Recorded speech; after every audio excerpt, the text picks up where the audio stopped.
Assalamualaikum warahmatullahi wabarakatuh. Saya Kana Fikir Ramdan dari kelas 12 IPS 1, nomor absen 16. Di video kali ini saya ingin membacakan hipnosis dari cerita Ronggeng Duku Paruk.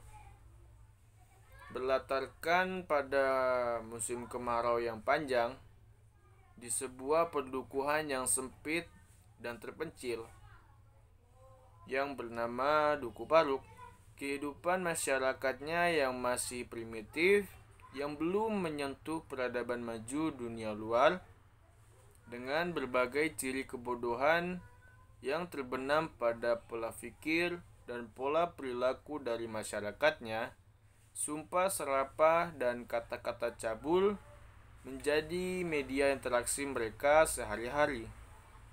Bunyi gong dan cangklung serta tarian yang disajikan oleh ronggeng menjadi hiburan yang paling ditunggu oleh masyarakat di Duku Paruk tersebut, karena hal itu dianggap menjadi hiburan yang paling menarik. Kisah ini bermula ketika seorang gadis belia bernama Serintil kedapatan oleh kakeknya yang bernama Sakarya tengah berlenggak-lenggok di bawah pohon nangka yang meranggas dengan diiringi oleh bunyi dari Rasus dan juga kedua orang temannya yang lain yang menirukan suara gong dan juga suara cangklung, alat dari khas ronggeng Duku Paruk.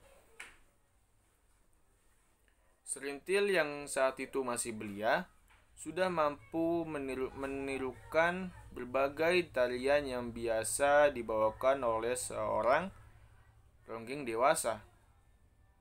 Dengan bakatnya itulah, Serintil yang tadi masih belia kemudian dibawa oleh kakeknya yang bernama Sakarya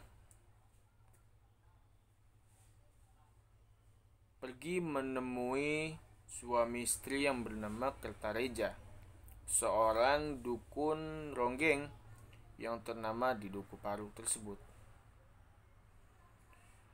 Jadilah Serintil diasuh oleh kedua suami istri tadi untuk dijadikan seorang ronggeng dewasa, ronggeng yang handal dan ronggeng profesional kebanggaan Duku Paruk. Kabar munculnya seorang ronggeng baru yang telah 12 tahun tidak terdengar lagi oleh masyarakat. Senyum-senyum bahagia mulai mekar dari wajah masyarakat dari Duku Paruk tersebut. Mereka senang karena akhirnya Duku Paruk yang sudah lama tidur kembali bangun lagi.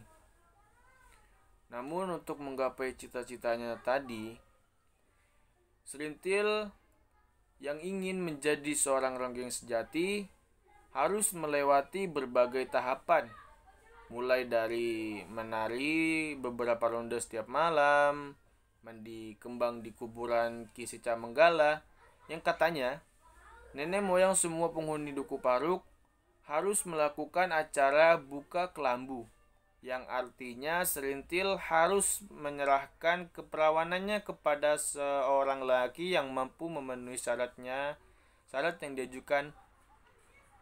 Serintil yang tidak rela melakukan buka kelambu tadi dengan kedua orang yang telah terpilih yang mampu memenuhi syarat yang diajukan berupa sekeping emas, pergi menemui Rasus dan memintanya untuk bersenggama. Sungguh malang nasib kedua pemuda tadi. Mereka harus terjerat tipu muslihat Kertareja dan istrinya tadi, istri dari Kertareja yang hanya mengincar harta dari kedua pemuda tadi, persembahan untuk memenuhi persyaratan buka kelambu bersama Serintil.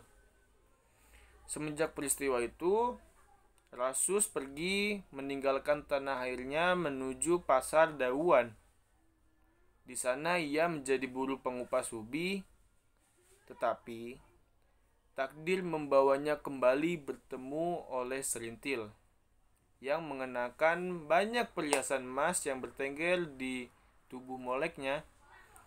Hasil Serintil meronggeng setiap malam. Hampir setiap pertemuan bersama Serintil selalu berakhir di sebuah perumahan warga, tempat mereka menyalurkan nafsu birahi mereka, yaitu nafsu birahi dari Serintil dan Rasus tadi. Hingga suatu hari Rasus bertemu dengan Sersan Slamet yang diutus untuk mengusir perampok yang berkeliaran di kampung mereka dan menjadi tobang untuk melayani kebutuhan tentara-tentara di barak militer dekat pasar Dauan tadi. Dewi Fortuna berpihak kepadanya. Rasus pun diangkat menjadi seorang tentara tanpa pangkat karena Rasus berhasil membunuh 2 dari 5 perampok yang akan menjara di kediaman Kertareja. Rasus kemudian bertekad untuk keluar dari Duku Paruk dan melupakan cintanya pada Serintil seutuhnya. Itu saja hipnosis dari saya. Kurang lebihnya mohon maaf. Wassalamualaikum warahmatullahi wabarakatuh.